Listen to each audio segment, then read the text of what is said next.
They called me ambitious. They were right. I intended to reshape the world. Everything I built began in the mind.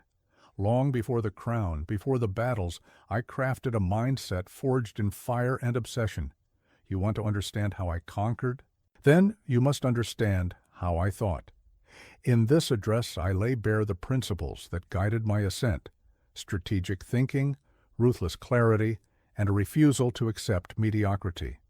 If you carry even a flicker of that fire, subscribe now. Let me teach you not just how to move like a conqueror, but how to think like one. They tell stories about where I came from. An obscure island, they say, a family of minor nobility without real influence. They speak of these things as if they matter, as if the circumstances of one's birth could possibly contain the force of one's will. These storytellers, these historians, they love to begin with Corsica, as though an island could explain an empire. Let me tell you what they don't understand. Destiny isn't inherited. It's seized. When I walked the streets of Ajaccio as a boy, I didn't see limitations. I saw a world waiting to be reshaped by someone bold enough to grab it by the throat. Even then, watching ships come and go from our harbor, I knew the world was larger than their small expectations.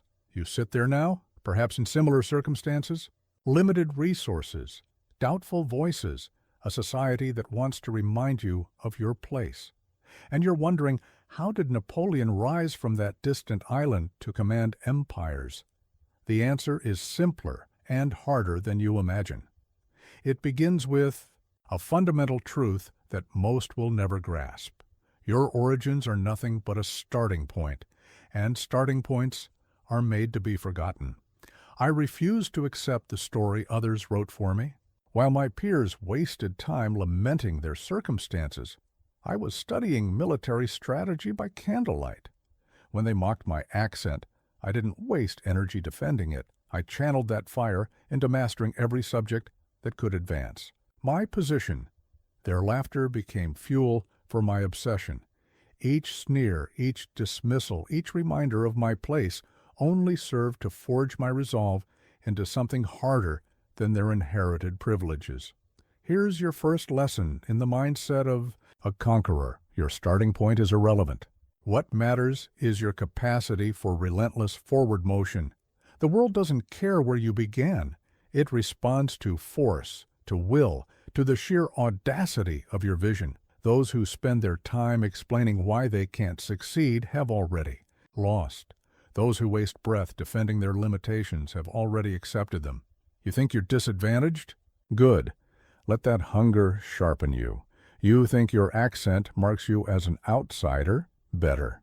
Let that drive you to speak with such authority that they forget to judge how the words sound. You think your family name carries no weight? Perfect. You'll build one that makes dynasties tremble. Every perceived weakness is a potential strength, waiting to be unleashed. I watched nobles who had everything, wealth, connections, ancient names, waste it all because they lacked the one thing that matters, the burning need to reshape reality. They were born at the finish line and thought they had already won. Meanwhile, I started behind everyone else and turned that very distance into an advantage. Every step forward was earned through will, through study, through the absolute conviction that history was mine to write. The truth about great achievements is that they're never handed to you. They must be torn from the grip of circumstance. When I entered military school, I wasn't the wealthy one, the connected one, or the one they expected to succeed. I was the one who worked while they slept, the one who saw every insult as proof I was a threat, the one who understood that true power isn't given. It's built hour by hour, decision by decision, victory by victory. Remember this, the world's most dangerous people are those who have nothing to lose and everything to prove. When you start from nothing, you're free from the paralysis of privilege. You don't have to protect a reputation. You get to build one. You don't have to maintain appearances. You get to craft them from scratch. This is the hidden advantage of being an outsider. You're not bound by the rules of insiders, your origins. They're not your sentence. They're your setup. Every disadvantage you think you have is actually a blade waiting to be sharpened. Every doubt they cast on you is a prophecy you get to shatter. Every door they close is an invitation to build your own entrance. I've seen men with every advantage squander their potential because they believed their birthright was enough. And I've seen men rise from nothing, armed with nothing but will and vision, to reshape the world. I didn't become emperor because of where I came from. I became emperor because while others claimed their birthright, I was busy earning my destiny. While they relied on their names, I made mine a symbol of ambition itself. While they counted their inherited gold, I was accumulating something far more valuable, the absolute certainty that I was meant to dominate. So, stop telling me where you started. Stop explaining why you can't. I don't care about your circumstances. I care about your will. Are you ready to turn your limitations into weapons? Are you prepared to make your obstacles into stepping stones? Will you finally stop explaining why you can't win and start planning how you'll conquer? The choice is yours. You can keep living the story they wrote for you, or you can start writing your own. Just remember, history doesn't care where you came from. It only cares what you dare to become. And those who dare to become everything they imagine, those are the ones who write history itself. Listen carefully, because what I'm about to tell you precedes every victory I've ever achieved. Before Austerlitz, before the pyramids, before I ever commanded a single soldier, I mastered something far more crucial, the battlefield of my own mind. Most people never understand this fundamental truth. Every external battle is first won or lost in the theater of thought. While my contemporaries focused solely on tactics and weaponry, I understood that the mind itself is the primary weapon. Everything else is merely an extension of its will. Let me show you how a conqueror thinks. When I lay in my modest quarters, as a young artillery officer, I wasn't just reading strategy. I was visualizing entire campaigns. I would close my eyes and see armies moving across Europe, anticipate every counter-move, feel the weight of each decision. I lived these victories in my mind countless times before they ever materialized in reality. This is your first task. You must become a master of mental simulation. Don't just plan. Live your future victories in your mind with such intensity that they become more real than your present circumstances. When I visualized victory, I experienced everything: the sound of cannon fire, the smell of gunpowder, the weight of the crown. I felt it all so vividly that execution became merely a formality. But mental discipline goes beyond mere visualization. You must develop an unwavering control over your thoughts. Fear, doubt, uncertainty, these are luxuries a conqueror cannot afford. When others panicked, I remained calm, not because I felt no fear, but because I had trained my mind to channel that energy into acute focus. Here's how you develop this level of mental mastery.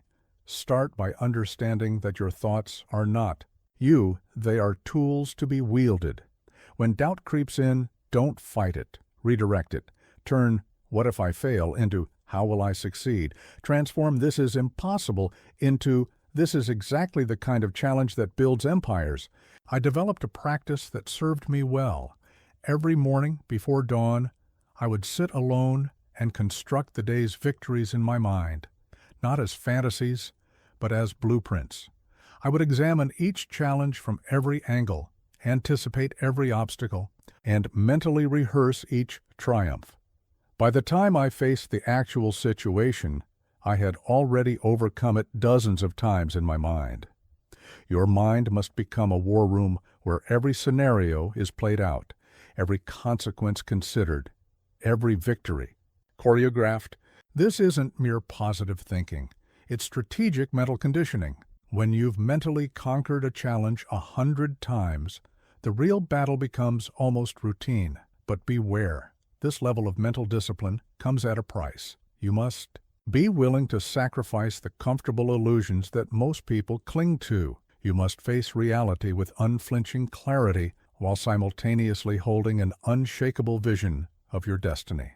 This paradox, seeing things as they are while adamantly working to transform them, is the hallmark of a conqueror's mindset. Learn to recognize and eliminate mental weakness. When I heard officers say, "We might win," I corrected them immediately. Might is the language of the hesitant. A conqueror's mind deals in certainties, not because victory is guaranteed, but because certainty itself becomes a force multiplier. Your thoughts must become your most disciplined soldiers. Train them to march in the direction of your ambitions. Any thought that doesn't serve your greater purpose is a deserter to be court-martialed. This isn't about suppressing reality, it's about choosing which realities you give power to. Most crucially, understand this. Your mind must be both sword and shield. It must be sharp enough to cut through obstacles and strong enough to deflect doubt. Every morning when you wake, remember, the day's most important battle will be fought in the landscape of your thoughts. I'll tell you something I rarely shared with my generals. Before every major battle, I would find a quiet moment to stand alone and mentally walk the entire battlefield.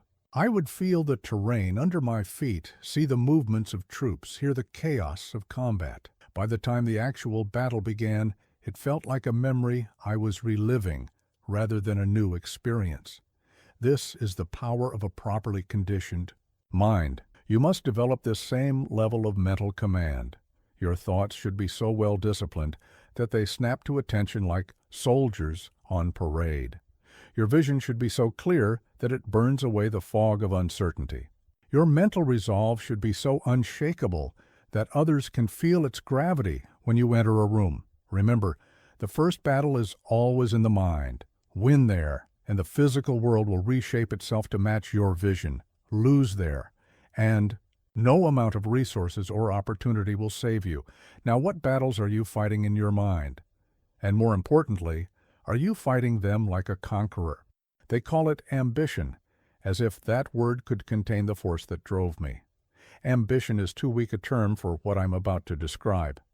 What separates the great from the merely successful isn't ambition, it's obsession.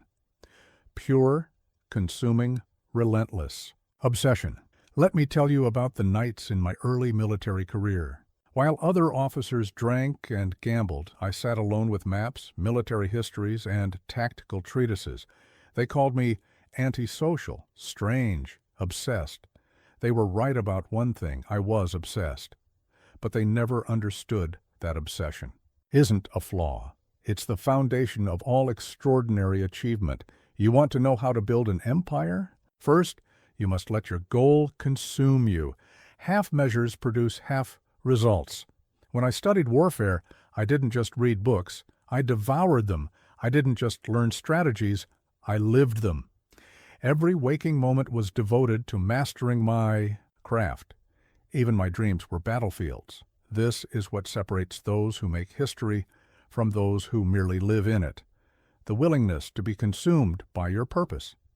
When others see obsession as a warning sign, you must recognize it as a prerequisite for greatness. Your pursuit should haunt you. It should wake you in the middle of the night. It should be the first thought in your morning and the last thought before sleep. But understand this: true obsession isn't some romantic notion of passion. It's methodical, systematic. When I became obsessed with artillery, I didn't just dream about cannons. I calculated trajectories until my hands were black with ink. I memorized range tables. I could tell you the weight of every piece, the grain of powder needed for each shot. This is real obsession, the kind that digs into details others consider beneath them. You think you're dedicated because you work hard? Let me tell you about dedication. In my early days, I would go days without sleep, studying campaigns and battle formations. I would forget to eat, so consumed was I by my studies. When others took holidays, I saw opportunities to gain ground while they rested. This isn't about working yourself to death. It's about being so completely aligned with your purpose that everything else becomes secondary. Here's what most don't understand about obsession. It's not just intense focus. It's a filter through which you see the entire world. Every conversation becomes relevant to your goal. Every experience contains a lesson. Every failure becomes data. When I walked the streets of Paris, I wasn't just seeing buildings. I was analyzing defensive positions, considering how to move troops through narrow alleys. You must develop this same level of consuming focus. Your goal should color every aspect of your existence. When you read the news, you should automatically extract what's relevant to your ambitions. When you meet people, you should instinctively consider how they fit into your greater purpose. This isn't manipulation. It's the natural result of true obsession. But be warned, this level of obsession comes with a price. You will be called unbalanced. Friends will drift away. Lovers will complain about your single-mindedness. Family will worry about your intensity. Let them. The majority of people cannot comprehend what drives those who reshape history. They see obsession as a disorder because they've never felt the pure clarity of absolute purpose. You want to know why I rose so quickly through the ranks? Because while others diversified their interests, I concentrated all my energy on a single point. Think of sunlight. Scattered, it merely illuminates. Focused through a lens, it ignites fires. Your obsession must be this focused, this concentrated, this capable of igniting everything it touches. Don't tell me you want success. Don't tell me you have dreams. Tell me what you're willing to burn for. Tell me what keeps you up at night, what drives you past exhaustion, what makes you forget to eat. Show me your obsession, and I'll show you your future. Remember this, history is not made by balanced people. It's made by those who are imbalanced enough to give everything to their purpose. When they called me obsessed, they meant it as criticism. I took it as confirmation that I was on the right path. This is your challenge. Find what consumes you, not what interests you, not what seems profitable, what consumes you. Then feed that fire until it burns away everything that isn't essential to your purpose. Let it forge you into something singular, focused, unstoppable. Because here's the truth they won't tell you. Greatness isn't achieved through moderation. It's achieved through obsession, through the kind of single-minded focus that others call madness until it produces results. Then they call it genius. What's your obsession? What burns in you so hot it scorches everything else? Find that fire, feed it, let it consume you. Because that fire, that obsession, is the only fuel powerful. Enough to drive you beyond the boundaries of ordinary achievement. Speed. This is what your enemies never expect, what your critics can never defend against, what separates conquerors from the conquered. While others deliberate, you must act. While they hesitate, you must strike. While they prepare, you must already be building your next victory. Let me tell you about the Italian campaign. My enemies expected a cautious young general, someone who would move with the traditional pace of warfare. Instead, I gave them lightning. While they debated in their war rooms, I was already outflanking their positions. While they drafted responses to my last move, I had already made 3 more. This wasn't recklessness, it was the calculated understanding that speed itself is a form of power. Here's what most people never grasp. Time spent in hesitation is ground ceded to your opponents. Every moment you waste seeking perfect conditions is a moment your competition uses to entrench themselves. You must learn to move with decisive speed to build your empire faster than they can form their doubts. But understand this, speed without direction is just chaos. What I'm teaching you is calculated velocity. Every rapid movement must be guided by clear intention. When I moved my armies at unprecedented speeds, it wasn't just fast for the sake of fast. It was speed with purpose, speed with strategy, speed that disoriented enemies and created opportunities. You must develop this same approach in your pursuits. When others are still planning their first move, you should be executing your third. When they're writing proposals, you should be showing results. When they're conducting market research, you should be capturing market share. This isn't about being reckless. It's about understanding that momentum itself becomes a competitive advantage. Let me share a military secret that applies to all ambitious undertakings. The speed of execution matters more than the perfection of preparation. A good plan executed now is better than a perfect plan executed too late. I won battles not because my strategies were flawless, but because I implemented them before the enemy could adapt. This principle applies beyond the battlefield.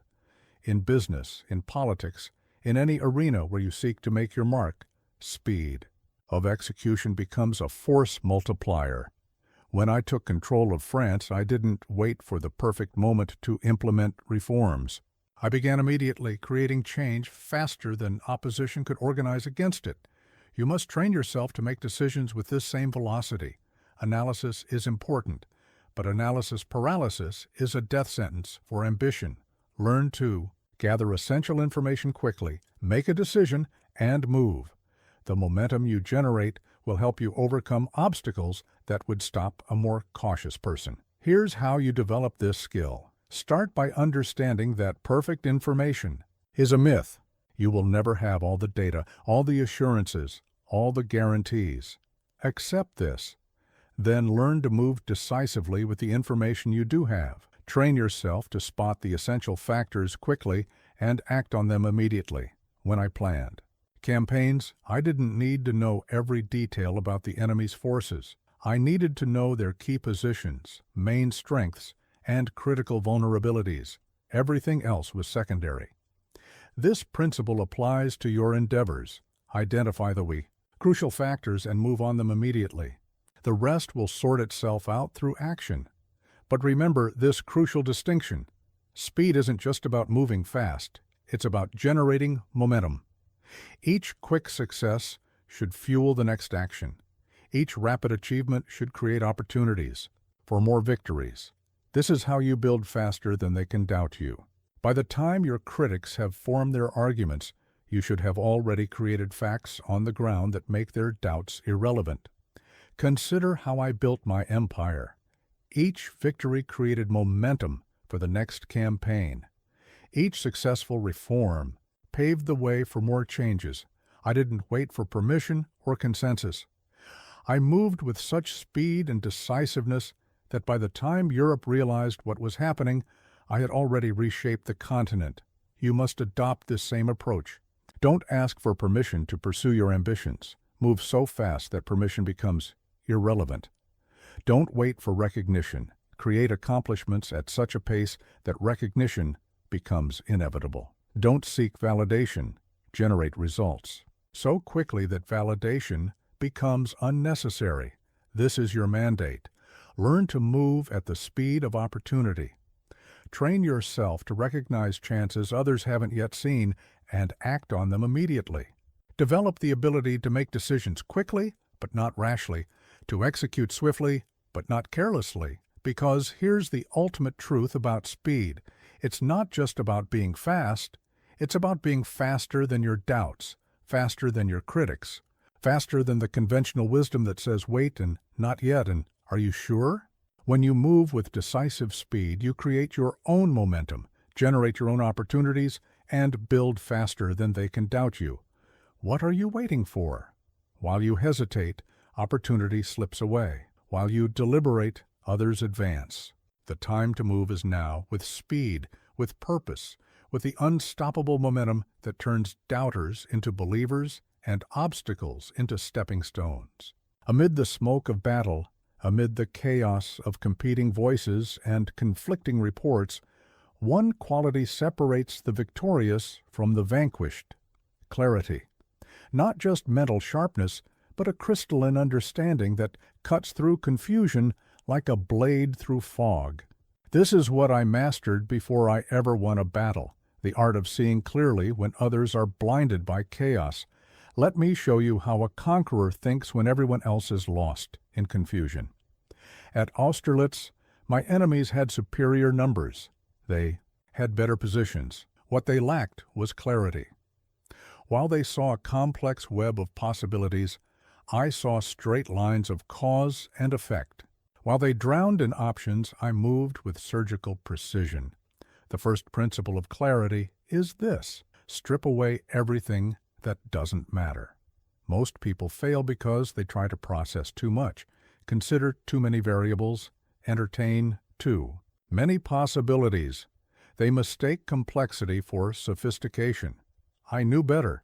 In every situation, there are only a handful of factors that truly determine success or failure. Your first task is to identify these and eliminate everything else. From your consideration, when I planned campaigns, I reduced entire countries to a few essential points on a map. Cities became supply nodes, rivers became barriers or highways, populations became resources or obstacles. This isn't oversimplification, it's tactical clarity. You must develop this same ability to reduce complex situations to their essential elements, but the clarity goes beyond simplification. It requires the courage to face reality without flinching.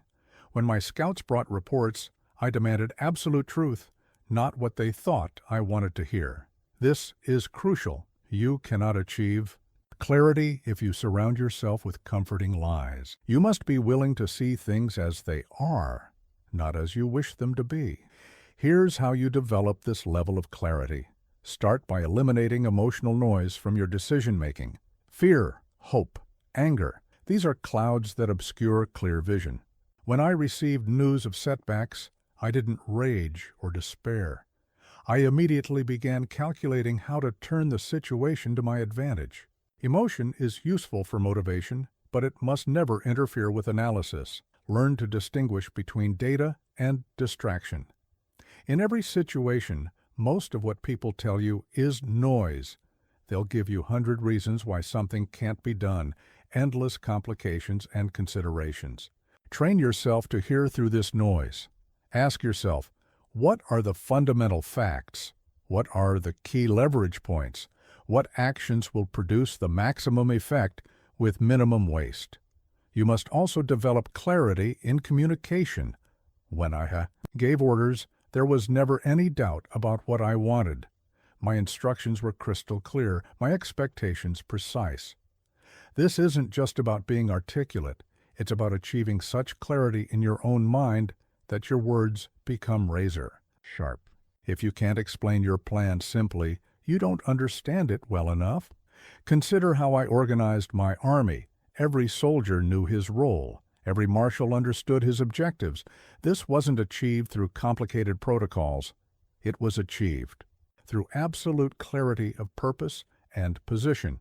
Apply this to your own endeavors. Can everyone in your organization explain their role in one sentence? Can they connect their daily actions to the larger strategy? If not, you haven't achieved true clarity. Here's another crucial aspect of clarity: the ability to see patterns where others see only chaos.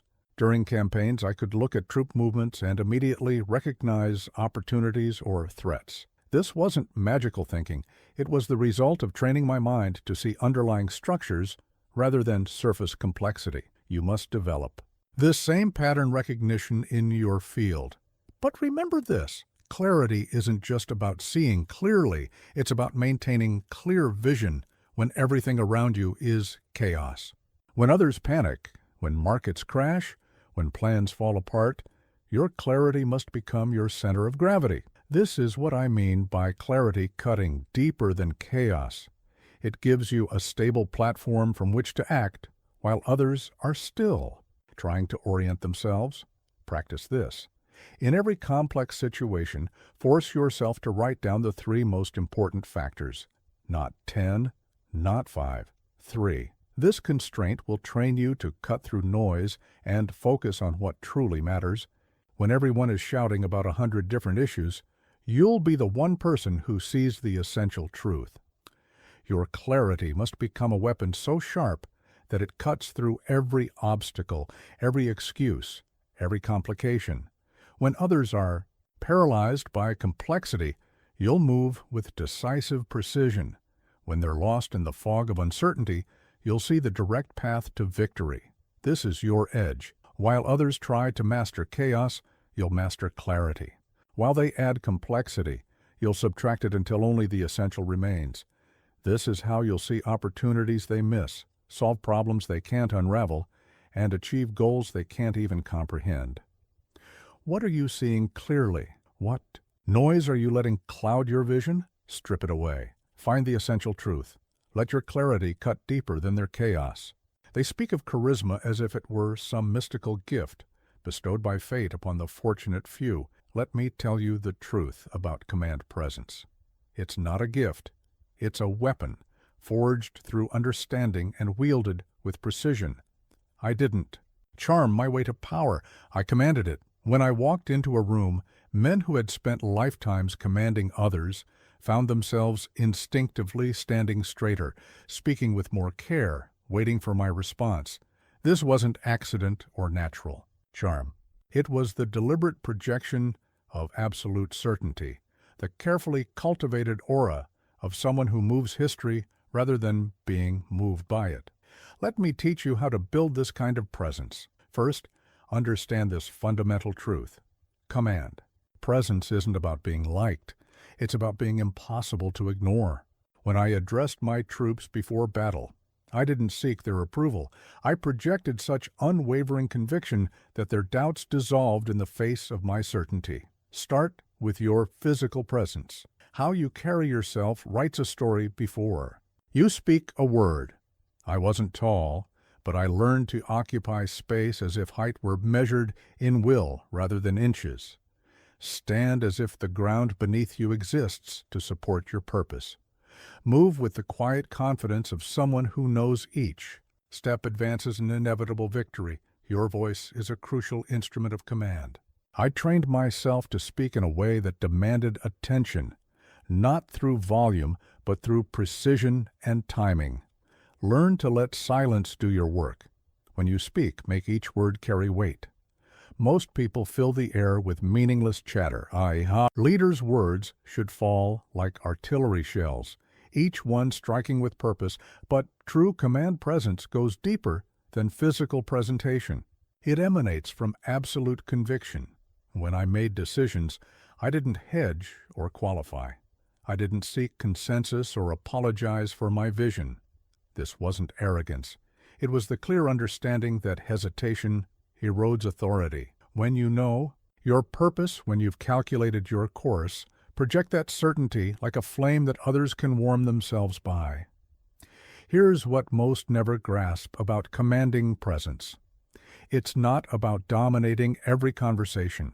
It's about creating an energy field that alters the behavior of everyone around you. When I entered my command tent, my generals didn't snap to attention because of my rank. They responded to an energy that proclaimed, "Here stands a man who shapes destiny." You must learn to generate this same field of influence. It begins with your thoughts. If you doubt yourself, that doubt will leak through every gesture, every word. I trained myself to think like an emperor long before I wore the crown. Your internal certainty must be so complete that it radiates from you without conscious effort. Study how I handled resistance. When marshals questioned my strategies, I didn't defend. I explained with such clarity and conviction that their doubts seemed small in comparison.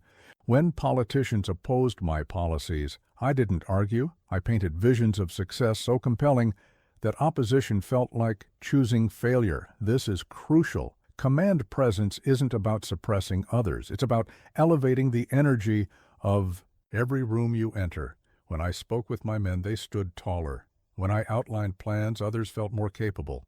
True command presence makes everyone in your orbit feel more powerful, more certain, more aligned with greatness. You must master the art of reading rooms and adjusting your energy accordingly. Different situations demand different forms of presence.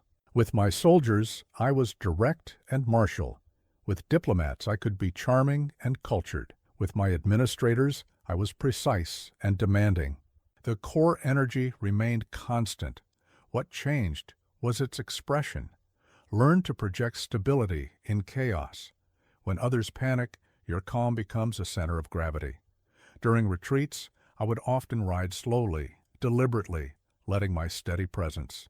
Remind troops that setbacks are temporary, but leadership is constant. In your endeavors, be the one person whose certainty doesn't waver when plans falter. Develop what I call the commander's gaze, the ability to look at people in a way that makes them want to live up to their potential. Don't stare them down. Look at them as if you can see their finest qualities, their highest capabilities. This isn't manipulation. It's the art of helping others see their own strength through your eyes. Your presence should write a story without words. When you walk into negotiations, others should feel the weight of your preparation. When you give orders, your conviction should make compliance feel like participation in greatness. When you face setbacks, your poise should transform obstacles into opportunities. Remember this: every person you encounter will carry an impression of your presence with them. Make that impression so powerful that meeting you becomes a pivotal moment in their story, not because you dominated them, but because you showed them what concentrated human will looks like in its purest form. This is your challenge. Forge a presence so compelling that it polarizes rooms, not through force, but through the sheer gravity of your purpose. Let your certainty be so complete that others find their own doubts evaporating in your presence. Make your command energy so palpable that others naturally align themselves with your vision. What energy are you projecting? What story does your presence tell? Are you commanding rooms or merely occupying them? The difference between success and greatness often lies in this invisible but undeniable force. The energy that moves crowds, the presence that commands without demanding, the certainty that turns observers into followers and followers into champions. Victory belongs not to the strongest, but to the most adaptable. I didn't conquer Europe through rigid adherence to tradition. I won by learning and evolving faster than my enemies could comprehend.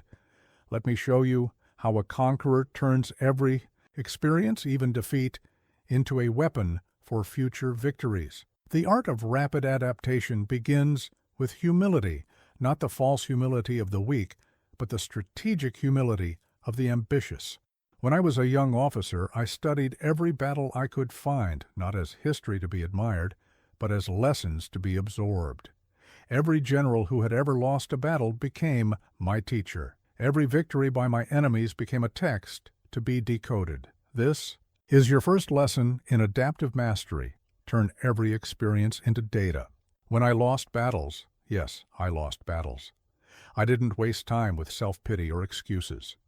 Within hours of defeat, I would be analyzing every decision, every movement, every miscalculation, not to assign blame, but to extract wisdom that would make future victory inevitable. Learn to think like this: every setback is a setup for evolution. When my campaigns in Russia faced challenges, I didn't just learn about winter warfare. I learned about the limits of extended supply lines, the psychology of troops far from home, the political complexities of occupied territories.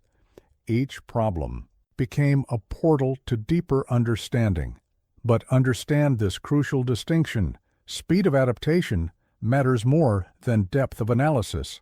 While others spent months studying their failures, I would implement changes within days, sometimes hours. This isn't about being hasty. It's about maintaining momentum while evolving. Your ability to adapt quickly is often more valuable than your ability to adapt perfectly. Here's how you develop this capability. Start by creating feedback loops in everything you do.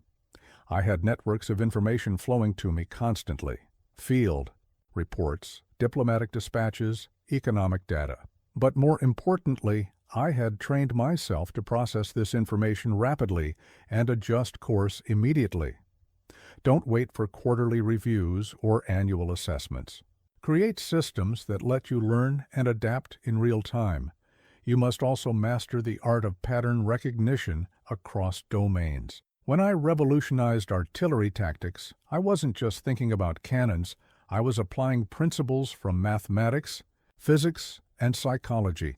True adaptive genius lies in seeing connections others miss. How can principles from one field revolutionize another? What can business learn from biology, or leadership from physics? Consider how I transformed warfare. I didn't just improve existing systems. I created new paradigms by combining old elements in new ways. My enemies were still fighting the last war while I was inventing the next one. This is the essence of adaptive mastery, not just getting better at the existing game, but creating new rules that favor your strengths. Train yourself to thrive in uncertainty. When situations changed rapidly, my generals often looked to established doctrine for answers. I looked for opportunities in the chaos. This isn't reckless improvisation, it's the ability to see fluid situations as fields of possibility rather than sources of confusion. Here's a practical method I used. After every significant event, victory, defeat, or stalemate, I would ask 3 questions. What worked? What failed? What could we do differently? Simple questions, but answering them honestly requires ruthless self-awareness and a genuine commitment to evolution. You must develop this same relentless drive for improvement. Every day should end with new knowledge. Every challenge should leave you not just stronger, but smarter. Every victory should teach you as much as every defeat. This constant evolution becomes your competitive advantage. While others rest on their successes, you're already solving tomorrow's challenges. Remember this: adaptation isn't just about responding to change, it's about anticipating it. I didn't just react to my enemy's moves, I forced them to react to mine. By the time they adapted to my current strategy, I had already evolved to the next one. This is how you must think, always one evolution ahead of expectations. Your ability to learn and adapt must become legendary. When others see chaos, you should see patterns. When they see problems, you should see data. When they see reasons to stop, you should see opportunities to evolve. This isn't just about staying current. It's about staying ahead. Build systems that accelerate your learning. I had teams dedicated to studying enemy tactics, analyzing terrain, and gathering intelligence. But more importantly, I had trained my mind to process and integrate this information rapidly. Create your own systems for constant learning and immediate application. This is your mandate. Don't just learn, evolve. Don't just adapt, transform. Every experience should make you not just better, but different, more capable, more sophisticated, more dangerous to your competitors. Let others perfect their responses to yesterday's challenges. You'll be too busy solving tomorrow's. What are you learning right now? More importantly, how fast are you turning that learning into action? In the time others spend planning their response to change, you should have already changed. This is the true secret of conquest, not just the willingness to learn, but the ability to evolve faster than your competition can comprehend. Listen carefully, because I'm about to teach you something more powerful than tactics or strategy. I'm going to show you how to become more than a person, how to transform yourself into a symbol. This isn't about ego or fame, it's about understanding that true power lies not just in what you do, but in what you represent. When people speak of Napoleon, they don't just discuss a man, they invoke an idea. This wasn't accident or chance. I deliberately crafted every aspect of my image, understanding that symbols speak directly to the human soul in a way mere facts never can. You must learn to do the same. First, understand this fundamental truth. People don't follow plans, they follow symbols. When I stood before my armies, they saw more than a general. They saw the embodiment of ambition, of merit rising above birth, of the new world conquering the old. Every gesture, every word, every decision was carefully chosen to reinforce this symbolism. Begin with your appearance. My famous pose, hand tucked into my coat, wasn't mere habit. It was a carefully chosen gesture that suggested both classical nobility and readiness for action. My simple military dress among ornately clothed marshals wasn't modesty. It was deliberate symbolism that marked me as different, as focused on substance over show. But visual symbols are just the surface. You must learn to craft narratives that resonate at a deeper level. When I spoke to my troops before battle, I didn't just give orders, I connected their immediate actions to historic destiny. A charge became part of the grand sweep of history. A defense became a stand for civilization itself. This isn't manipulation, it's the art of helping others see their role in something greater than themselves. Here's how you start building your own symbolic power. Identify the core truth you represent. Mine was the triumph of merit over privilege, of the new order over the old, of ambitious vision over comfortable mediocrity. What truth does your life, your work, your mission represent? This isn't about marketing, it's about distilling your essence into something that resonates with universal human aspirations. Study how I engineered my legacy. Every victory was immediately transformed into legend through bulletins, paintings, and monuments. But more importantly, even setbacks were woven into a larger narrative of destiny and determination. Your symbols must be strong enough to transform both triumph and tragedy into fuel for your legend. Learn to speak in memorable phrases that encapsulate larger truths. Impossible is a word found only in the dictionary of fools. Isn't just a quote. It's a symbolic distillation of an entire philosophy of ambition and action. Your words must do more than communicate. They must embed themselves in memory and inspire action. Understand the power of contrast in creating symbolic meaning. I deliberately set myself apart from the old aristocracy, making their ornate traditions and complex protocols contrast with my direct merit-based approach. What are you setting yourself against? What old order are you challenging? Your symbol becomes clearer when set against what it isn't. But remember this crucial truth. Your symbols must be built on authentic foundation. I could represent meritocracy because I had indeed risen on merit. I could represent revolutionary change because I was genuinely transforming society. False symbols shatter under pressure. Build yours on the bedrock of genuine achievement and authentic purpose. Master the art of symbolic timing. When I returned from Egypt, I arrived at exactly the moment France was crying out for leadership. When I crowned myself emperor, the symbolism was clear. Power wasn't given, it was taken by those bold enough to grasp it. Learn to recognize moments when actions can transcend their immediate significance to become symbolic turning points.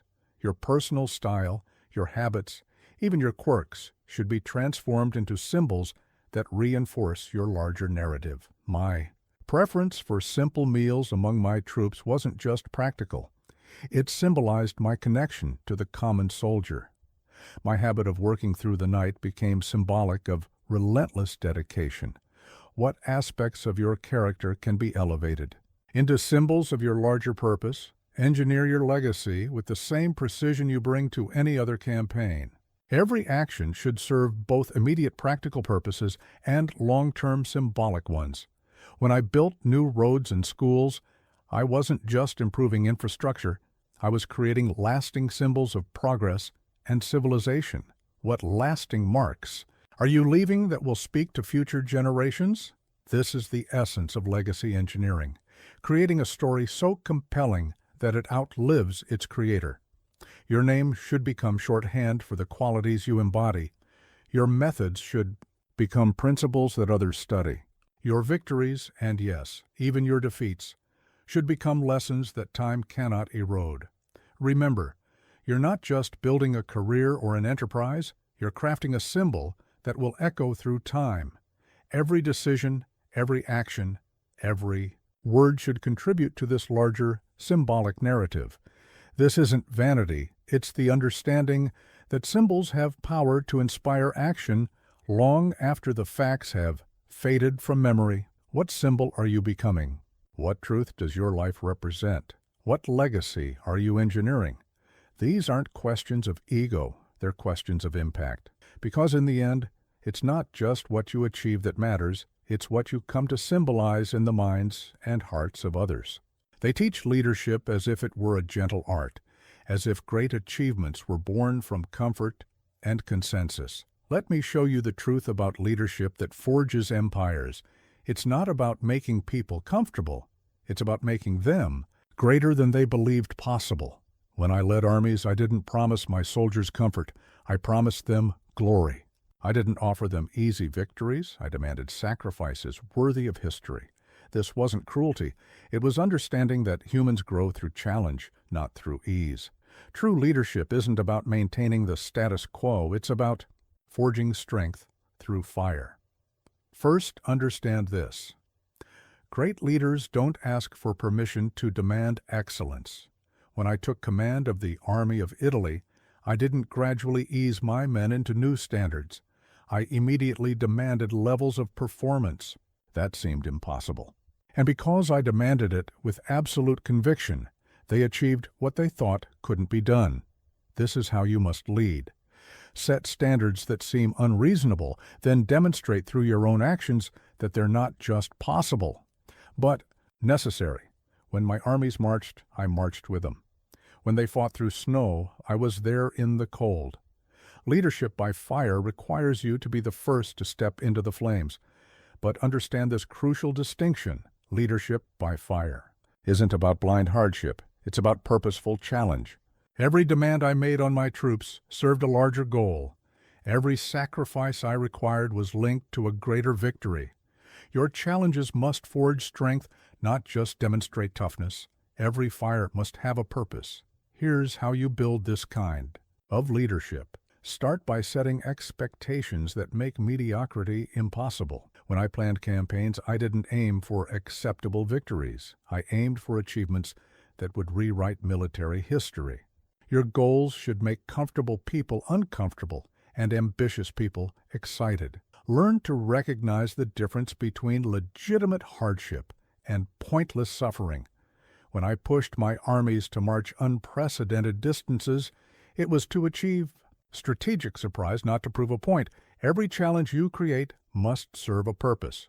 Every fire must forge something specific. Your presence as a leader must radiate both uncompromising standards and unwavering support. When I demanded more from my marshals, I also gave them more authority, more resources, more opportunity for glory. Challenge without support is just cruelty. Support without challenge is just weakness. Understand the psychology of transformative leadership.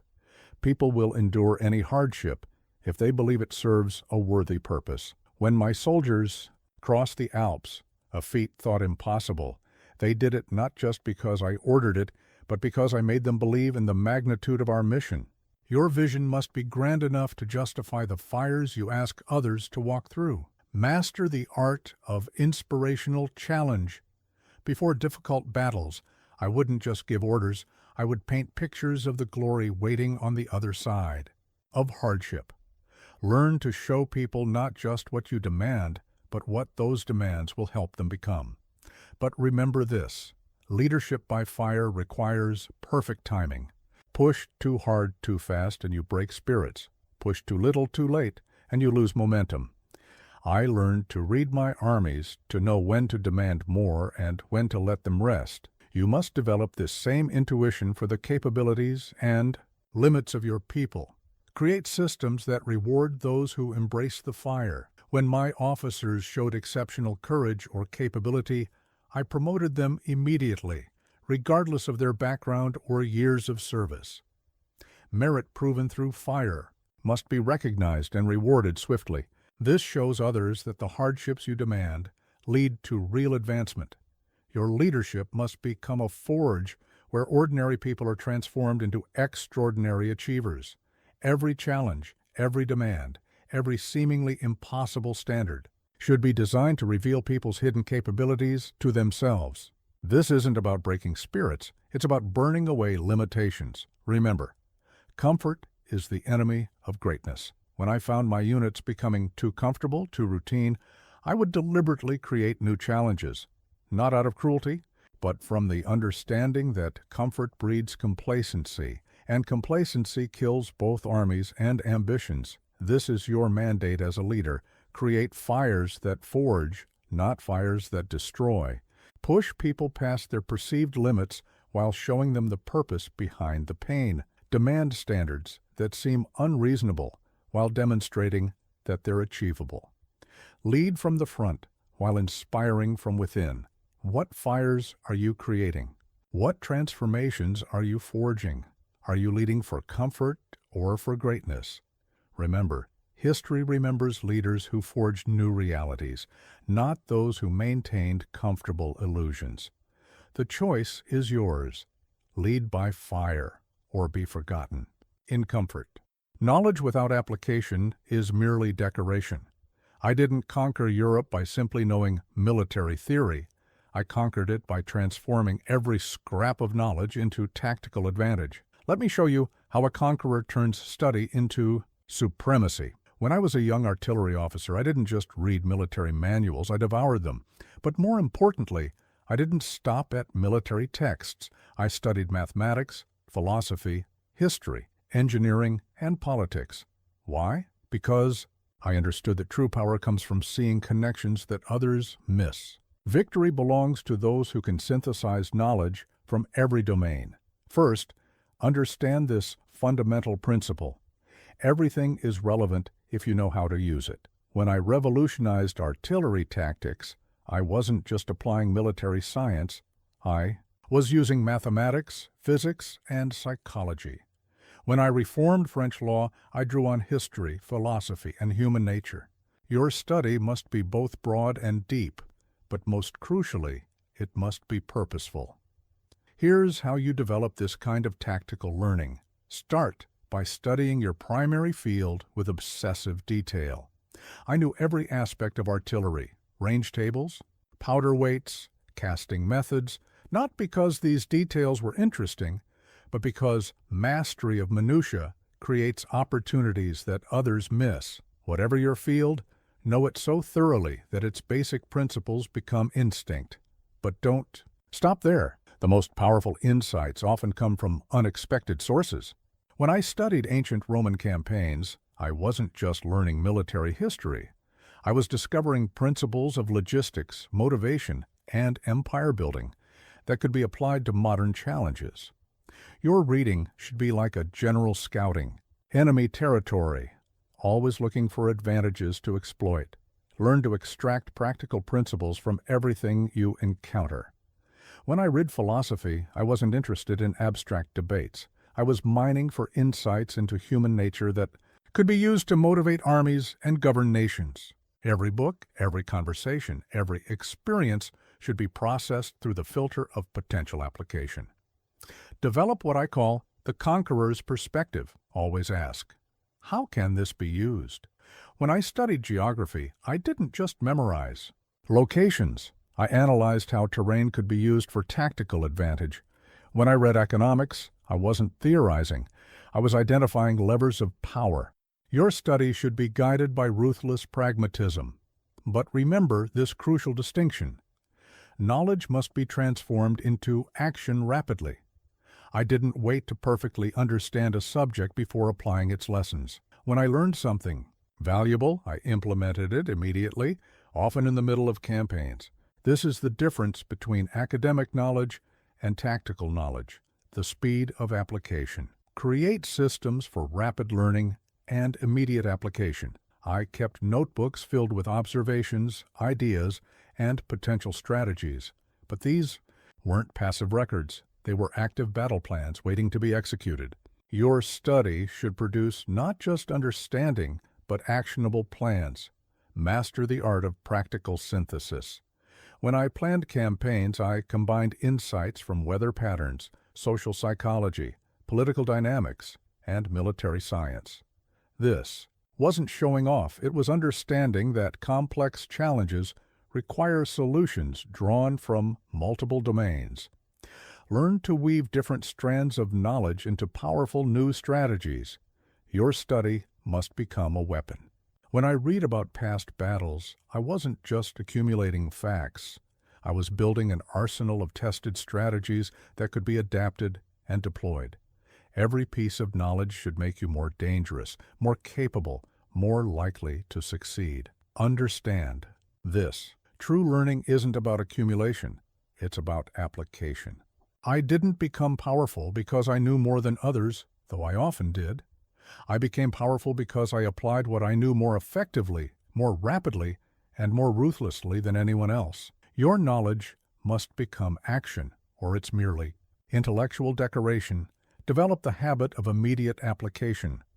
When I learned a new principle of strategy, I would immediately look for opportunities to test it in the field.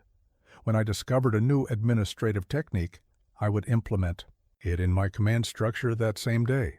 Don't wait for perfect conditions. Apply new knowledge immediately and adjust based on results. Train yourself to learn from everything and everyone. Some of my most valuable insights came from common soldiers, from enemies, from apparent failures.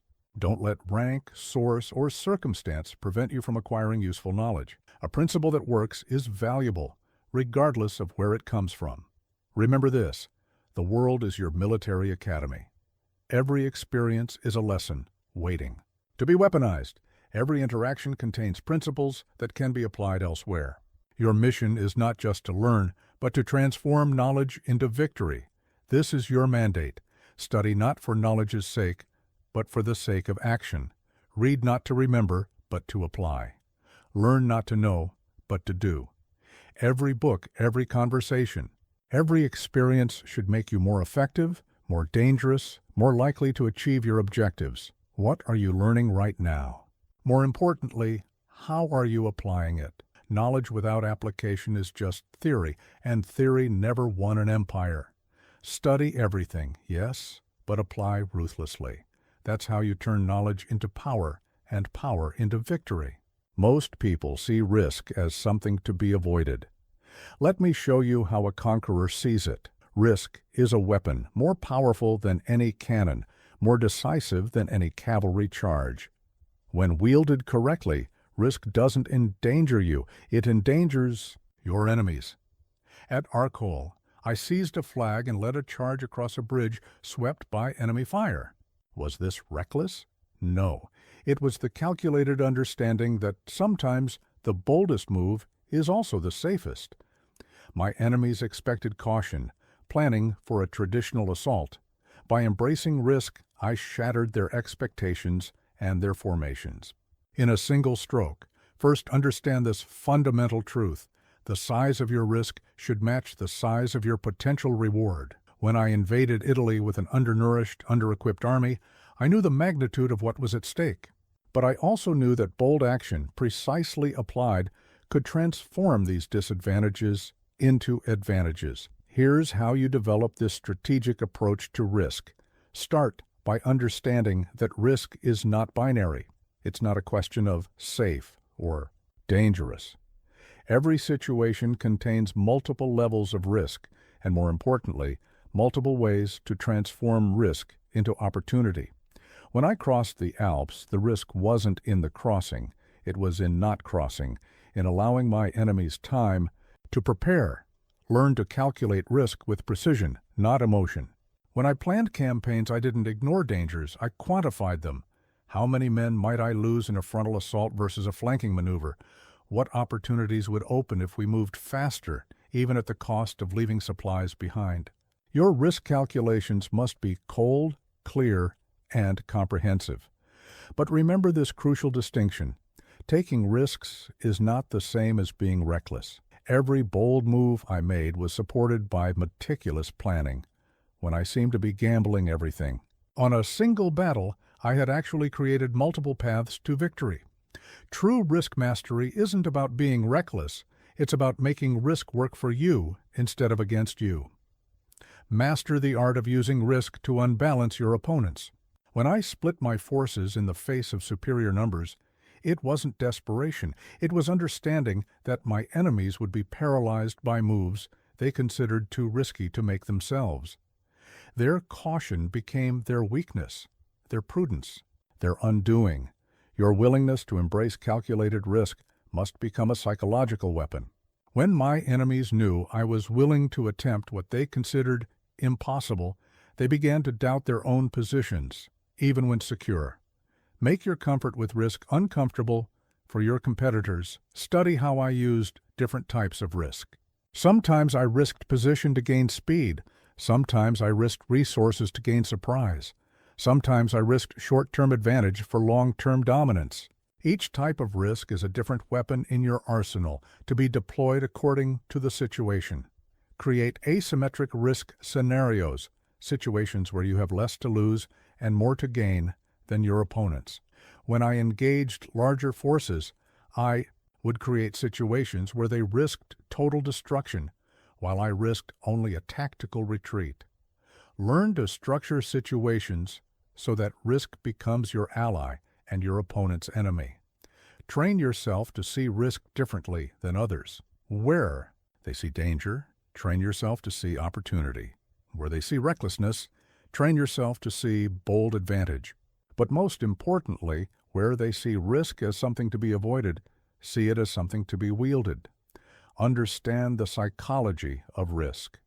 When I made moves my enemies considered too risky, it wasn't just about the tactical advantage, it was about shattering their confidence in their own judgment. When you take calculated risks and succeed, you don't just win that battle, you change how others respond to you in every future engagement. Your comfort with risk must be visible, but not reckless. My soldiers followed me into seemingly impossible situations, not because they thought I was invincible, but because they knew I calculated every risk and played for maximum advantage. Let others see your boldness, but let them also see your precision. Remember this: risk is like artillery, powerful but useless without proper targeting. Every risk you take should be aimed at a specific objective. Every bold move should serve a strategic purpose. You're not taking risks to prove your courage, you're taking them to create specific advantages. This is your mandate. Learn to use risk as a weapon. Study it, quantify it, master it. Understand that in any competitive environment, the unwillingness to take calculated risks is itself the greatest risk. Your enemies expect you to be cautious. Show them instead the controlled aggression of someone who knows how to turn risk into victory. What risks are you avoiding that you should be wielding? What bold moves are you postponing that could shatter your opposition? Remember, history belongs to those who know not just how to minimize risk, but how to use it as a weapon for conquest. They focus on grand strategy, on sweeping movements of armies, on decisive battles that change history. But let me reveal a truth about power that most never grasp. Mastery of details precedes mastery of destiny. The greatest victories are built on a foundation of small perfections. When I reformed the French army, I didn't just issue grand proclamations. I personally inspected uniforms, checked ammunition quality, reviewed supply requisitions. Why? Because I understood that empires are built or broken on details that most consider beneath their dignity to examine. First, understand this fundamental principle. There are no small matters in great achievements. When I planned campaigns, I didn't just study maps. I calculated the exact number of boots each soldier would wear out, the precise amount of bread each unit would consume, the specific weight of ammunition they could carry. These weren't tedious details. They were the building blocks of victory. Here's how you develop this mastery of detail. Start by understanding that everything is connected. A loose button on a soldier's uniform isn't just about appearance, it's about discipline, morale, and the entire chain of command that allowed that imperfection to exist. When you master the small, you gain control over the great. Learn to see details as pressure points, places where minimal effort can produce maximum effect. When I reorganized the French government, I didn't just draft broad policies. I examined every department, every procedure, every form. Why? Because sometimes changing a single reporting requirement can reshape an entire bureaucracy. But remember this crucial distinction. Attention to detail isn't about perfectionism, it's about control. When I knew the exact condition of every artillery piece in my army, it wasn't obsession, it was understanding that such knowledge gives you power to act decisively when opportunities arise. Master the art of systematic observation. I developed a habit of walking through my camps at random hours, noting everything from the cleanliness of muskets to the freshness of bread. These weren't casual inspections. They were opportunities to understand the true state of my forces at the most granular level. Your knowledge of details must become legendary. When my officers reported situations to me, they knew I would ask. about specific numbers, exact conditions, precise timings. This wasn't about intimidation. It was about creating a culture where details matter, where excellence is expected at every level. Create systems that make details visible. My administrative reforms weren't just about efficiency. They were about creating transparency, making it impossible for important details to remain hidden. Every report, every inspection, every review should reveal rather than conceal the true state of affairs. Train yourself to see patterns in details. When I reviewed supply requisitions, I wasn't just checking numbers. I was looking for patterns that revealed larger truths about efficiency, corruption, or capability. Small details, properly understood, can reveal massive opportunities or critical weaknesses. Understand this. Control of details gives you control of narratives. When I could cite exact numbers, precise locations, and specific conditions, I could challenge any general's excuses or any administrator's explanations.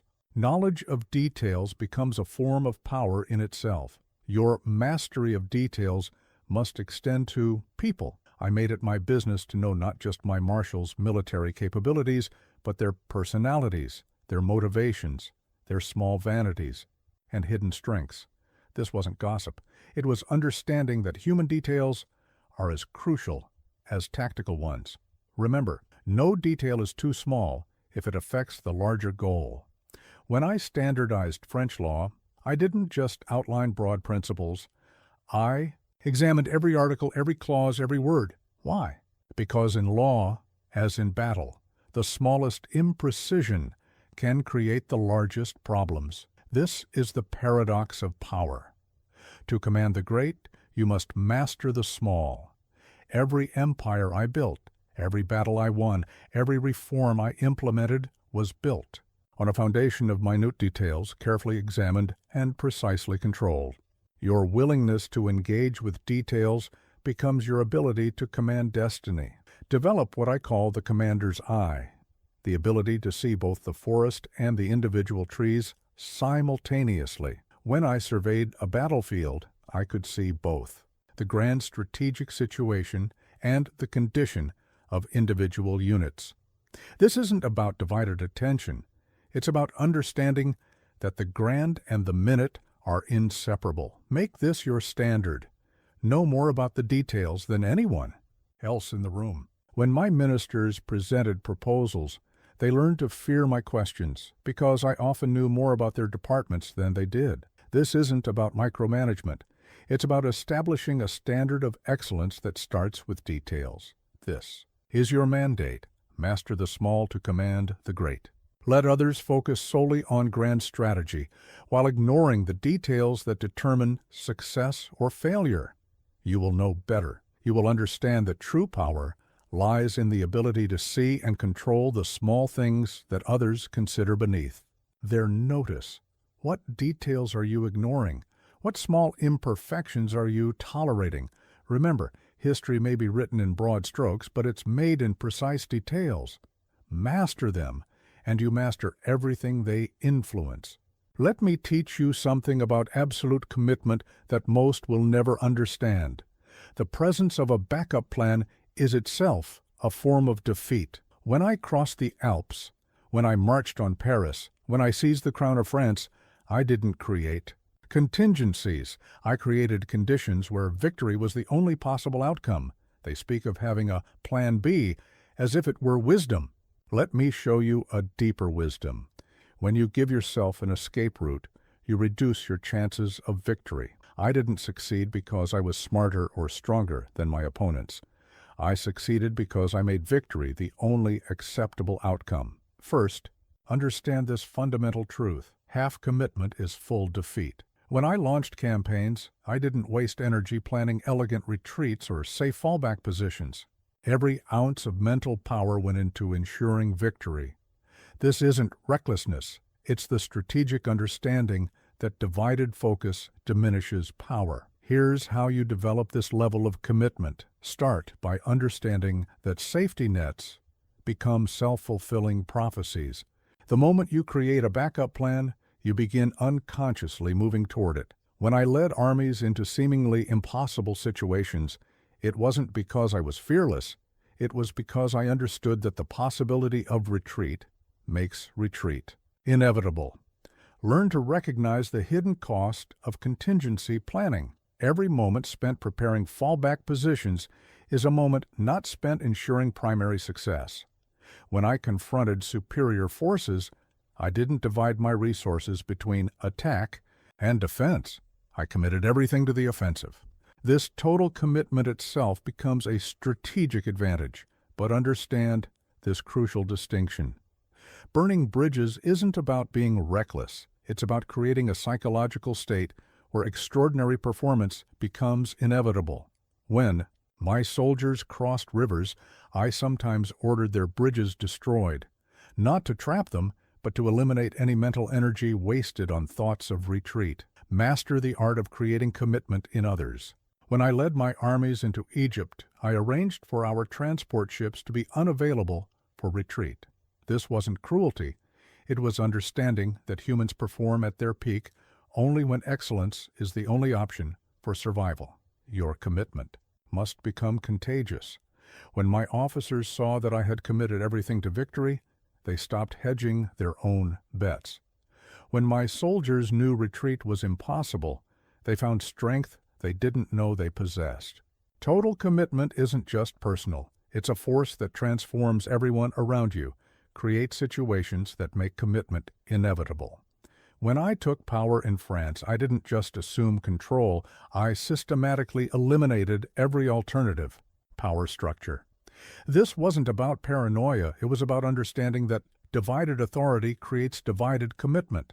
Train yourself to see backup plans as what they really are, premature admissions of defeat. When I negotiated, I didn't spend energy developing fallback positions. Every ounce of focus went into making my preferred outcome inevitable. This isn't inflexibility, it's the understanding that mental reservations become physical limitations. Understand this. True power comes from absolute clarity of purpose. When I made decisions, I didn't waste time considering what I would do if they failed. I invested that energy in ensuring they wouldn't fail. Your commitment must be so total that the very idea of failure becomes foreign to your thinking. Your dedication must become legendary. When my enemies knew I had committed everything to a campaign, it affected their strategic calculations. They knew they weren't facing someone who would retreat when things got difficult. They were facing someone who had made victory the only possible outcome. Remember, history is written by those who burned their ships, not by those who kept their options open. Every great achievement in human history was realized by someone who committed so totally that retreat became impossible. Your willingness to burn bridges becomes your ability to build empires. This is the paradox of absolute commitment. By eliminating your escape routes, you create new paths to victory. When I committed totally to campaigns that seemed suicidal, my very commitment created opportunities that wouldn't have existed otherwise. The absence of a Plan B forces you to make Plan A succeed. Make this your standard. Don't even think in terms of contingencies. Every ounce of mental energy spent on backup plans is energy stolen from your primary objective. When you go into battle, any kind of battle, go in with such total commitment that the very idea of retreat becomes absurd. What safety nets are you maintaining? What backup plans are secretly draining your commitment? Remember, history's greatest achievements weren't realized by those who kept their options open. They were realized by those who burned their ships and made victory the only possible outcome. Most see enemies as obstacles to be overcome. Let me show you a deeper truth. Your enemies are your greatest teachers, your most valuable mirrors, and, properly understood, your unwitting allies in the pursuit of greatness. I didn't conquer Europe by dismissing my opponents. I conquered it by studying them with an intensity that bordered on obsession. When I faced the great armies of Europe, I didn't just gather intelligence about their numbers and positions. I studied their commanders' personalities, their cultural biases, their historical patterns of decision-making. Every enemy became a text to be decoded, a puzzle to be solved, a mirror reflecting opportunities for victory. First, understand this fundamental truth. Your enemies will show you your weaknesses before your friends ever will. When Austrian generals exploited gaps in my strategies, they weren't just attacking, they were teaching. Every defeat, every challenge, every resistance becomes valuable data if you have the courage to study it objectively. Here's how you develop this level of enemy intelligence. Start by abandoning contempt. When I studied my opponents, I didn't waste energy hating them or dismissing their capabilities. I respected them enough to learn from them. Your enemies aren't idiots. They're mirrors showing you what you need to improve. Learn to see patterns in opposition. When I analyzed my enemy's tactics, I wasn't just looking at their military movements. I was studying the cultural and psychological patterns that drove their decisions. The Prussians' love of order, the British emphasis on naval power, the Russian devotion to territory, these weren't just characteristics. They were keys to understanding and exploiting their choices. But remember, this crucial distinction. Studying enemies isn't about imitation. It's about understanding. When I faced the British Navy, I didn't try to beat them at their own game. I studied their naval superiority to understand where it made them vulnerable on land. Your goal isn't to become your enemy, but to understand them so completely that their strengths reveal their weaknesses. Master the art of enemy psychology. I didn't just study how my opponents fought. I studied how they thought. What made them confident? What made them hesitate? What cultural assumptions limited their strategic imagination? This isn't just intelligence gathering. It's the art of turning understanding into advantage. Your study of enemies must be more thorough than their study of you. When I prepared for campaigns, I would immerse myself in everything available about my opponents, their military records, their personal histories, their cultural contexts. This wasn't academic interest. It was understanding that complete knowledge, his complete power, create systems for continuous enemy analysis. I maintained networks of informants, studied captured documents, and interviewed prisoners, not just for tactical information, but to build comprehensive understanding of how my enemies thought and made decisions. Every piece of information is a potential key to victory. Train yourself to see beyond surface opposition. When I faced coalitions against France, I didn't just see military alliances. I saw complex networks of competing interests and hidden tensions. Your enemies are never monolithic. They're complex systems waiting to be understood and exploited. Understand this: your enemies will teach you things your friends never can. When my opponents surprised me with new tactics or technologies, they weren't just challenging me, they were educating me. Every resistance you face is an opportunity to expand your capabilities. Your knowledge of enemies must be intimate but unsentimental. I studied my opponents with scientific detachment, neither demonizing them nor romanticizing them. This isn't about building hatred or admiration. It's about building understanding that can be converted into strategic advantage. Remember, every enemy is a mirror reflecting different aspects of power. The British showed me the importance of economic warfare. The Russians taught me the limits of conventional military thinking. The Prussians revealed the strengths and weaknesses of systematic organization. Your enemies will show you truths about power that you can't learn anywhere else. This is the paradox of enmity. Your opponents shape you more than your allies. When I emerged victorious from campaigns, I was often using strategies I had learned from the very enemies I defeated. Your ability to learn from opposition becomes your ability to overcome it. Make this your standard. Know your enemies better than they know themselves. When I confronted opposing armies, I often understood their capabilities and limitations more clearly than their own commanders did. This isn't about intelligence gathering.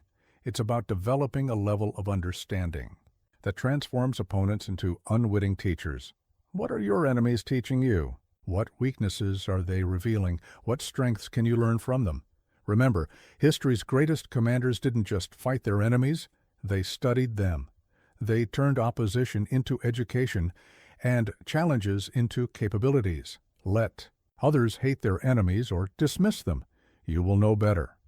You will understand that every opponent is a mirror, every resistance is a lesson, and every enemy is an unwitting ally in your pursuit of greatness. Study them with the intensity they deserve, and they will teach you how to defeat them. Let me teach you something about power that the guardians of the status quo will never understand. True intelligence often looks like rebellion. Every empire I disrupted, every system I overthrew, began with a simple question: why must it be this way? Not asked in idle curiosity, but with the burning intention to reshape reality. When I reorganized the French army, the old guard called it rebellion against tradition. When I reformed French law, traditionalists called it an assault on custom. They were right, but they never understood that sometimes rebellion is the highest form of reason and disruption the truest path to progress. First, understand this. Fundamental truth: most systems aren't designed, they're accumulated. When I examined the military practices of Europe, I didn't see divine wisdom passed down through ages. I saw the fossilized remains of old solutions to old problems. Your first act of intelligence must be to question what others accept without thought. Here's how you develop this revolutionary intelligence. Start by understanding that every system contains the seeds of its own replacement. When I studied the old order of Europe, I didn't just see what it was. I saw what it could become, the gaps in their strategies, the flaws in their thinking, the assumptions they never questioned. These weren't just weaknesses. They were opportunities for transformation. Learn to see tradition as a hypothesis, not a law. When I developed new military tactics, I wasn't rejecting the past out of arrogance. I was testing inherited assumptions against reality. Some traditions proved valid and were kept. Others proved to be mere habits and were discarded. This isn't blind rebellion. It's the scientific method applied to power. But understand this crucial distinction. Rebellion without purpose is just chaos. When I overthrew existing systems, it wasn't for the thrill of destruction. It was to build something more effective in their place. Your questioning of the status quo must be driven by vision, not mere dissatisfaction. Master the art of systematic questioning. I didn't just ask why things were done a certain way. I asked what would happen if they were done differently.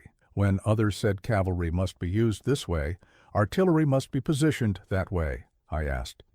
Says who? Based on what? This isn't skepticism for its own sake. It's the foundation of innovation. Your rebellion must be strategic. When I challenged the established order, I didn't attack everywhere at once. I identified critical points where change would cascade through the entire system. Learn to recognize these leverage points, places where intelligent rebellion can transform entire structures, create methodologies for questioning assumptions. When I analyzed military problems, I stripped away layers of traditional thinking until I reached first principles. Why do armies fight in these formations? Why do supply lines work this way? Every question became a potential point of advantage. Train yourself to see the invisible assumptions that others take for granted. When my enemies deployed their forces according to classical doctrine, they weren't making decisions. They were following scripts without understanding why. Your ability to see these unexamined assumptions becomes your ability to exploit them. Understand this: most barriers to progress are mental, not material. When they said crossing the Alps with artillery was impossible, it wasn't the mountains that were the real obstacle. It was their own mental limitations. Your greatest act of rebellion may be simply refusing to accept what others believe cannot be done. Your questioning must become systematic and fearless. When I reformed French institutions, I didn't just change procedures, I challenged the fundamental assumptions they were built on. Why must government work this way? Why must society be structured thus? These aren't academic questions. They're the beginning of transformation. Remember, Every great advance in human history began as an act of rebellion against the accepted way of doing things. When I revolutionized warfare, I wasn't just fighting enemies. I was fighting against an entire way of thinking about combat. Your willingness to question becomes your ability to innovate. This is the paradox of intelligent rebellion. The most radical changes often come from the deepest understanding of existing systems. When I transformed military strategy, it was because I had studied traditional methods so thoroughly that I could see exactly how to transcend them. Make this your standard. Don't just accept what works. Understand why it works, and, more importantly, how it might work better.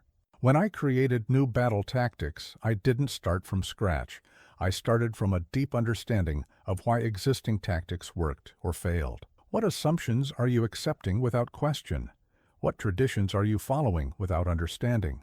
Remember, the most dangerous phrase in any language is because that's how it's always been done.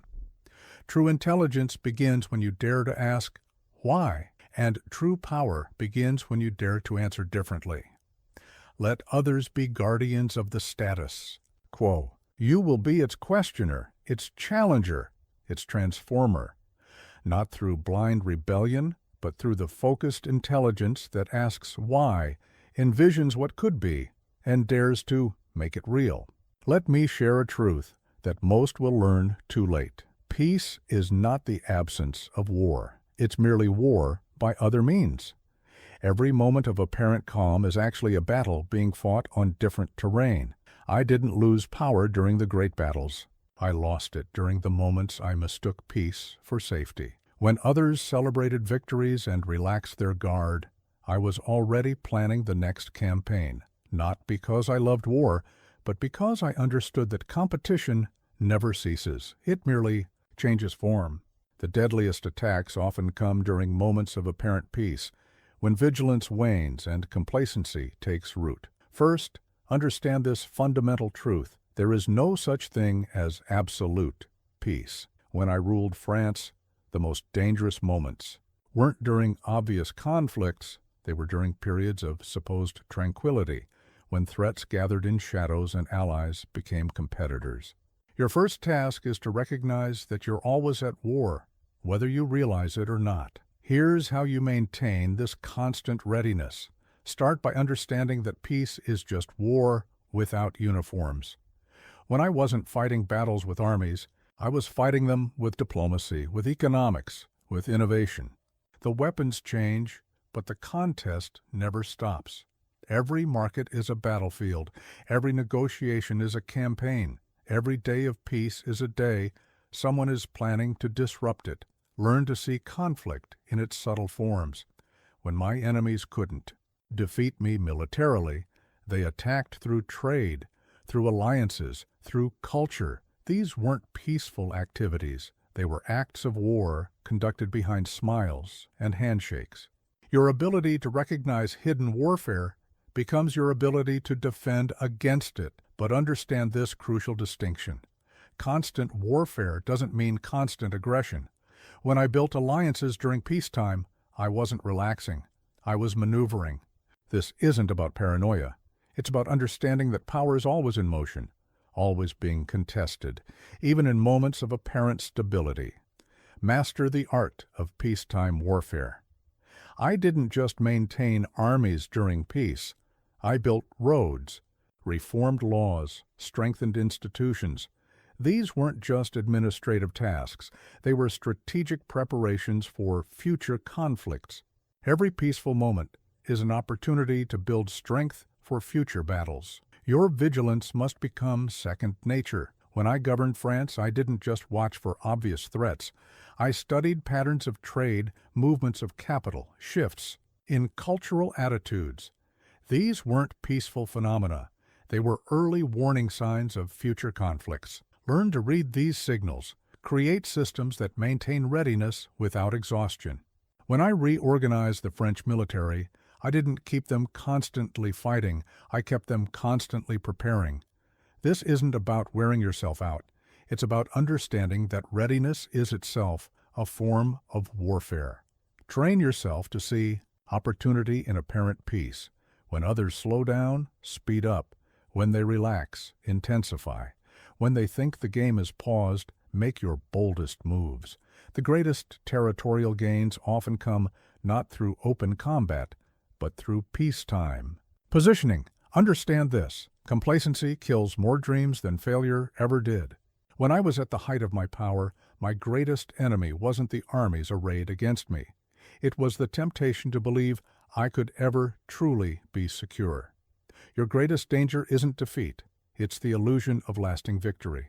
Your awareness must extend beyond obvious battlefields. When I was exiled to Elba, I didn't just face military constraints. I faced diplomatic warfare, economic warfare, information warfare. These aren't separate from conflict. They are conflict in its most sophisticated forms. Remember, history is made by those who understand that peace and war are not opposite states. They're different phases of the same eternal contest. When I built my empire, every peaceful act was a military act in disguise. Every diplomatic gesture was a strategic movement. Every economic policy was a weapon. This is the paradox of perpetual warfare. The more prepared you are for conflict, the less likely you are to face direct challenges. When I was strongest, my enemies sought peace, not because they wanted it, but because they feared war. Your readiness itself becomes a deterrent. Make this your standard. Never completely lower your guard. When I signed treaties, I was all ready, planning for their eventual breakdown.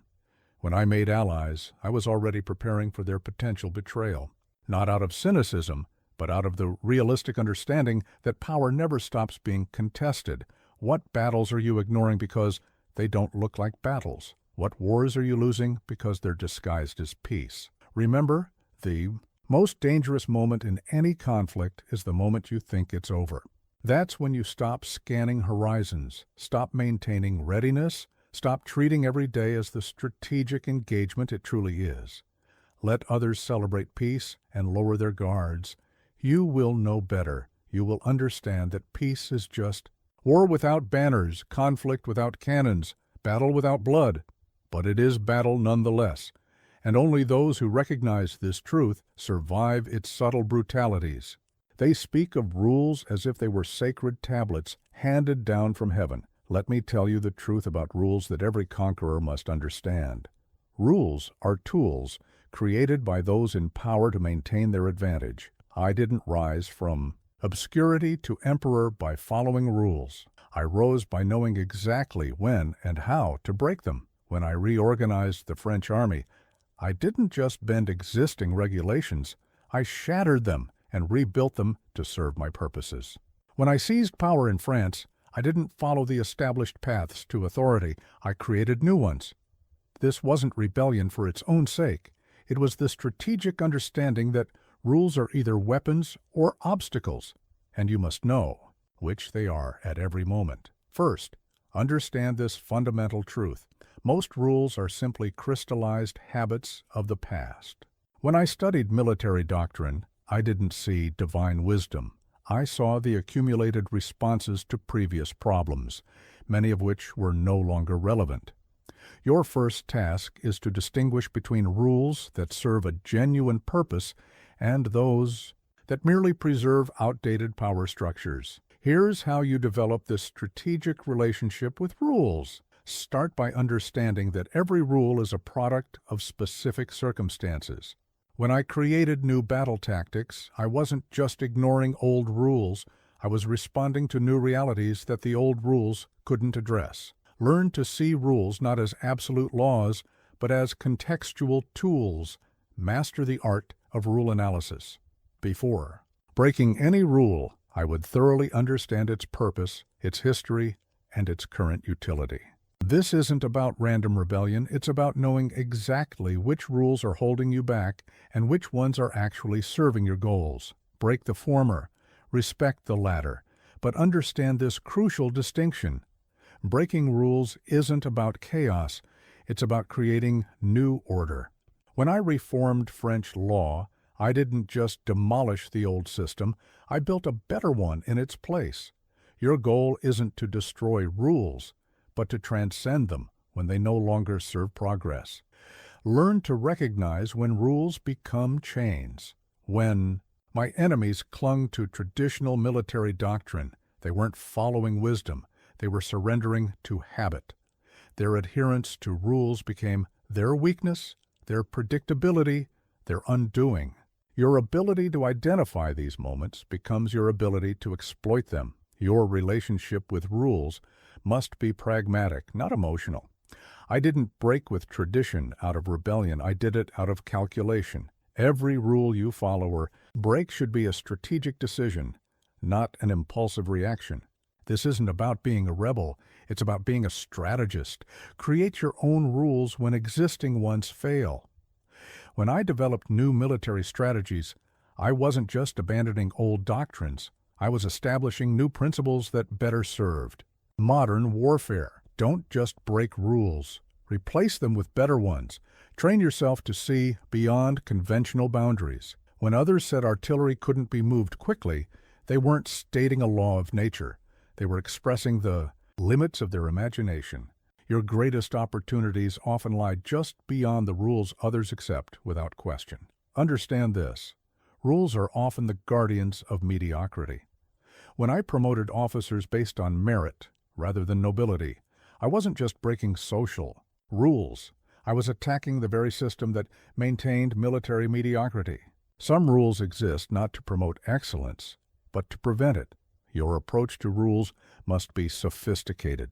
When I appeared to follow conventions, it was often to mask my true intentions.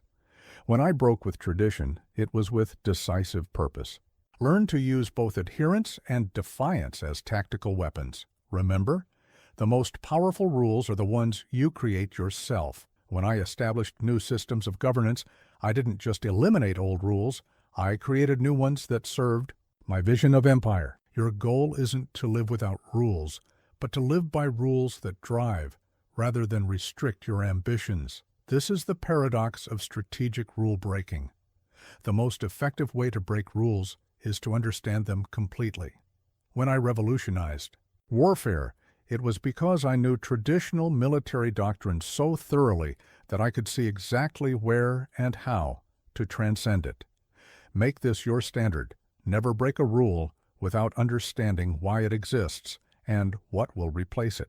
When I altered military strategies, I didn't just abandon old methods. I created new ones that proved superior in combat. Your rule-breaking must be constructive, not merely destructive.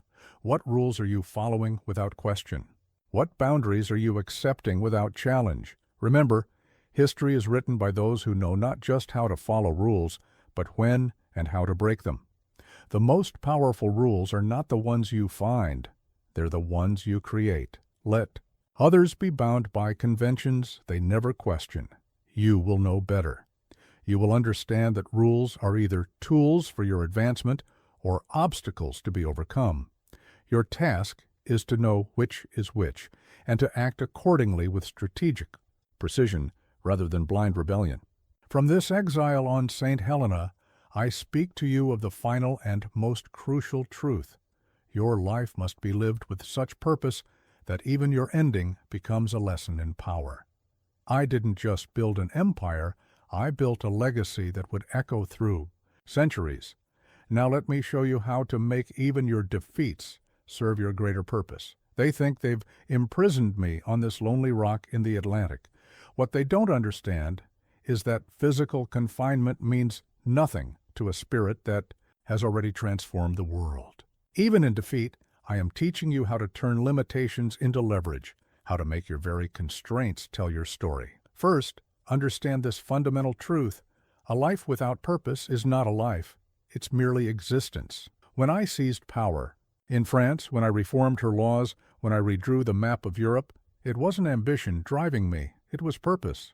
Your first and final task is to define a purpose so compelling that it gives meaning even to your defeats. Here's how you build this level of purpose. Start by understanding that your life is not just a series of events. It's a message to the future. When I built my empire, I wasn't just accumulating territory. I was writing a story that would instruct future generations. What story are you writing with your life? Learn to see beyond immediate success or failure. When I won at Austerlitz, it wasn't just a victory, it was a lesson in the art of the possible. When I faced defeat in Russia, it wasn't just a failure, it was a testament to the price of overreach. Every moment of your life must serve a larger purpose. But understand this crucial distinction. Purpose isn't about fame or glory. It's about impact. When I codified French law, when I reformed education, when I modernized administration, I wasn't building monuments to myself. I was transforming the very fabric of society. Your purpose must be bigger than your ego. Master the art of purposeful living. Every decision you make, every action you take, should align with your larger mission. When I made choices that seemed inexplicable to others, it was because I was serving a purpose they couldn't yet see. Your purpose must become your compass, guiding every step. Your legacy must be intentional. Even now, in exile, I am crafting my narrative, ensuring that future generations will understand not just what I did, but why I did it. Don't leave your story for others to tell. Shape it yourself through purposeful action and strategic reflection. Create systems that will outlast you. My legal code, my educational reforms, my administrative systems, these weren't just changes. They were legacies built to endure beyond my reign. Your purpose must produce structures that will continue your work long after you're gone. Train yourself to think in terms of centuries, not years. When I made decisions, I wasn't just thinking about immediate consequences. I was considering how they would be understood by posterity. Your actions must be guided not just by present circumstances, but by how they will serve your ultimate purpose. Understand this. Death is only fatal to those who die without purpose. When they exiled me here, they thought they were writing my epitaph. Instead, they were giving me the perfect platform to cement my legacy. Your purpose must be so powerful that even apparent defeat becomes part of your victory. Your purpose must become your immortality. The empire I built may have fallen, but the principles I established, the systems I created, the example I set, these continue to shape the world. True purpose doesn't die with the body. It lives on in the impact you leave on human consciousness. Remember, history remembers those who lived and died for something greater than themselves. Every battle I fought, every reform I implemented, every system I created was in service of a larger purpose, the modernization and rationalization of human society. What greater purpose are you serving? This is the final paradox. The more completely you commit to your purpose, the less death can defeat you. When I crowned myself emperor, when I marched across Europe, when I faced exile and defeat, I was building something that bullets couldn't kill and chains couldn't bind, a legacy of purpose. Make this your standard. Live so purposefully that even your endings become beginnings for others. Every setback I faced, every defeat I endured, every exile I suffered, became lessons and inspiration for those who would follow. Your purpose must be bigger than your life. What will they write about you? What principles will you establish? What systems will you create? What examples will you set? Remember, you are not just living a life, you are writing a chapter in human history. Make it worth reading. Make it worth studying. Make it worth following. Let others live without purpose and die without impact. You will know better. You will understand that true greatness comes not from what you gain or lose, but from the purpose that drives every breath, every decision, every action. Die with purpose, or you haven't truly lived at all. Now go. Build, create, transform. Let your purpose be so powerful that even death becomes merely another stage in your impact. They may confine my body to this island, but my purpose continues to shake the world. What will your purpose achieve? What worlds will you shake? The time to decide is now.